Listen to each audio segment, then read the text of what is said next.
20 minutes. 20 minutes de tabassage en règle d'une violence inouïe. Le document qui va suivre est saisissant. Il montre Michel, un producteur de musique parisien, à la tête de Black Gold Studio, roué de coups par 3 policiers simplement parce qu'il ne portait pas son masque. Les agents, accusés d'avoir tenu de nombreux propos racistes, s'en sont également pris à 9 jeunes artistes, eux aussi présents dans les studios d'enregistrement. Selon la première version des 3 agents, Michel aurait tenté de prendre leurs armes et les aurait frappés. Mais ces policiers ne savaient pas qu'ils étaient filmés. Les vidéos qu'Observer s'est procurées, plus de 20 minutes tirées de la vidéosurveillance du local, mais aussi des images captées par les voisins, montrent que cette version est totalement mensongère. Et sans ces images, la parole des victimes aurait sans doute très peu de poids face à celle des forces de l'ordre. Encore traumatisé, Michel a accepté de témoigner à visage découvert et de revenir minute par minute sur sa violente agression. Nous sommes le 21 novembre, il est 19h40. Le producteur arrive devant son local quand il croise une voiture de police. Comme il n'a pas de masque, il décide de rentrer dans ses studios pour éviter un éventuel amende. Il ne sait pas que les 3 policiers en question sont sortis de leur voiture pour le suivre jusque devant les locaux. Sans dire un mot, les policiers pénètrent de manière totalement illégale dans ses studios et tentent de le faire ressortir. Avant d'entendre un mot, j'ai senti des mains qui me poussaient ou me tiraient, je ne sais plus trop. Et puis là, ils me demandent de sortir. Je leur dis, je suis chez moi. Ils sont directs, assez virulents. Et moi, à ce moment-là, j'ai peur. Là. Je me demande ce qui se passe, je ne comprends pas ce qui se passe. Il y a des gens qui passent, j'essaie d'interpeller tout le monde. À l'aide, je crie à l'aide, qu'est-ce qui se passe? Franchement, ça va tellement vite, je me demande même si c'est des vrais policiers à ce moment-là. Je ne sais pas si c'est des vrais policiers. Celui qui m'attrape derrière, il est en civil, il est virulent tout de suite. Là, il ferme la porte, il me tabasse, voilà, il me tabasse là.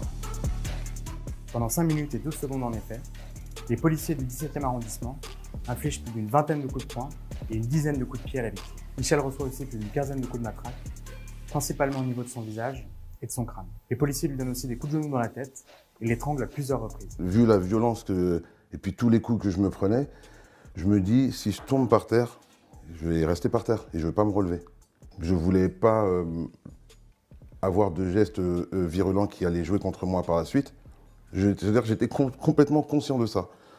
Complètement, tout le temps là. Il ne fallait pas que je lève les mains, que je fasse quelque chose qui pourrait s'apparenter à être quelque chose de violent. Et voilà, quand je lui parle, j'essaie de lui expliquer. Et là, il me dit quoi? Sale nègre, ta gueule, on va te défoncer. Ils disent quoi comme insulte exactement? J'ai beaucoup entendu le sale nègre. J'ai beaucoup entendu le sale nègre.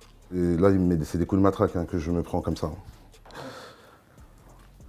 Je sais pas. Là, la porte, là, je l'ai ouverte parce que j'ai des artistes en bas. Je criais au secours, à l'aide, appelez la police. À mes artistes, là, il y avait des gamins. Au même moment, au sous-sol, les 9 artistes enregistrent un morceau. Après de longues minutes, ils entendent les hurlements de leur producteur et décident de monter les escaliers vers le sas d'entrée pour lui venir en aide. On savait pas ce qui se passait en fait. On voulait savoir, mais la porte était bloquée. Mais on a réussi à ouvrir la porte un peu et on a vu que c'était des policiers qui frappaient Michel. Et Michel criait aussi, il disait à l'aide. Ah, ouvrez wesh! Ah, ouvrez wesh! À force de pousser, ils ont lâché et ils ont pris peur. Ils sont sortis aussi et ils ont libéré Michel. On a fermé la porte du studio. Là, il y a des gamins, il y en a un qui a 16 ans dedans. Il me demande qu'est-ce qui se passe, je dis j'en sais rien. Je sais pas ce qui se passe. Je suis en sang, Finalement repoussés à l'extérieur, les policiers tentent à nouveau de rentrer dans les locaux en essayant de défoncer la porte et de briser la vitrine à coups de matraque.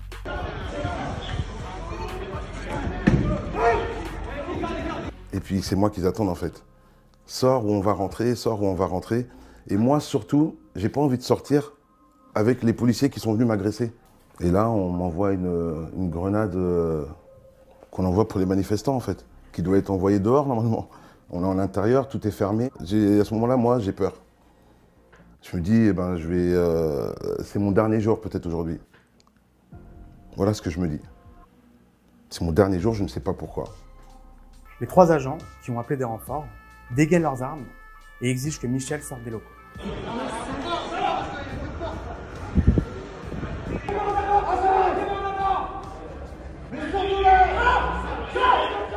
Moi, quand je me penche, je vois qu'on me braque, je vois qu'on me pointe un truc sur moi, qu'on se cache en même temps. Donc ça veut dire, s'ils se cachent alors qu'ils sont armés, ça veut dire qu'ils pensent que je suis armé moi. J'ai mon téléphone dans mes mains, je le montre comme ça devant. C'est mon téléphone qui est dans les mains. Voilà, c'est là qu'ils m'ont sorti et je m'en prends plein. Franchement, honnêtement, je m'en prends plein en fait là. À ce moment-là, oh là là, Je me prends des coups de tous les côtés. Je leur dis j'ai rien fait, c'est bon, au sol, oui, au sol. D'autres policiers descendent alors chercher les jeunes qui s'étaient réfugiés au sous-sol pour éviter le gaz lacrymogène. On voit 2 policiers asphyxiés avec des armes qui nous braquent. Et moi, je vous mens pas, monsieur, là, au moment où j'ai vu le policier rentrer dans la pièce, il avait même pas encore parlé que je me suis mis par terre directement. J'ai mis mes mains sur ma tête pour lui montrer qu'il n'y a rien du tout là, parce que j'avais vraiment peur. Je fais un faux geste, un geste trop brusque, il peut tirer sans faire exprès. On a pu sortir, on est monté les escaliers et quand on est sorti, voilà, on a vu, ils nous ont fait une haie d'honneur. On est sorti au milieu de tous, ils nous ont tous tapés, ils nous ont mis par terre et voilà. Et là, boum, elle a commencé à me frapper. Et ça a pris ma tête, ça m'a traîné sur 5 mètres. Et ça m'a frotté le visage. Puis après, ils m'ont enchaîné 2 coups. Et j'ai entendu caméra. C'est les passants qui filmaient par leur fenêtre. C'est quoi ce bordel? Et dès que j'ai entendu le policier dire caméra, on est filmé, ils ont arrêté de me frapper. On sait pas en fait, on sait pas ce qui s'est passé, on sait pas la raison de leur venue. Et même eux, je pense, ne sauront pas dire pourquoi ils sont venus. Donc ça procure une sensation de dégoût, de haine. Une fois au commissariat, les policiers accusent Michel d'outrage et de rébellion, mais aussi d'avoir voulu subtiliser leurs armes. Ils le placent en garde à vue. Les 9 autres victimes sont immédiatement relâchées après une simple prise d'identité. Et alors qu'un mineur faisait partie du groupe, ses parents n'ont pas été contactés. Sur l'ensemble des vidéos analysées par l'Obsider, Michel et les 9 victimes n'ont pourtant eu à aucun moment un geste violent à l'égard des forces de l'ordre. Alors les policiers indiquaient que mon client les aurait tirés dans son établissement, dans sa société, ce qui ne correspond pas du tout à la réalité de ce qu'on voit sur les vidéos. Ils indiquent qu'il les aurait pris à partie, les aurait violentés et appelé du renfort. En réalité, il appelle à l'aide. Ce sont de fausses déclarations que les services de police ont évoquées à tout égard. Et heureusement qu'on a les vidéos. Sans ces images-là, moi, je suis en prison aujourd'hui. Je suis en prison et mes proches, mes amis, ma famille, les gens que j'aime, auraient pensé que, comme le disent les policiers dans leurs déclarations, que j'ai voulu prendre leur arme, que je leur ai mis des coups. Après 48 heures de garde à vue, Michel a pu faire constater son état par des médecins et a obtenu 6 jours d'ITT. Parmi ses multiples blessures, la victime a une déchirure au tendon et le crâne ouvert refermé par 2 agrafes. Il a aussi de nombreux hématomes et différentes plaies sur le corps.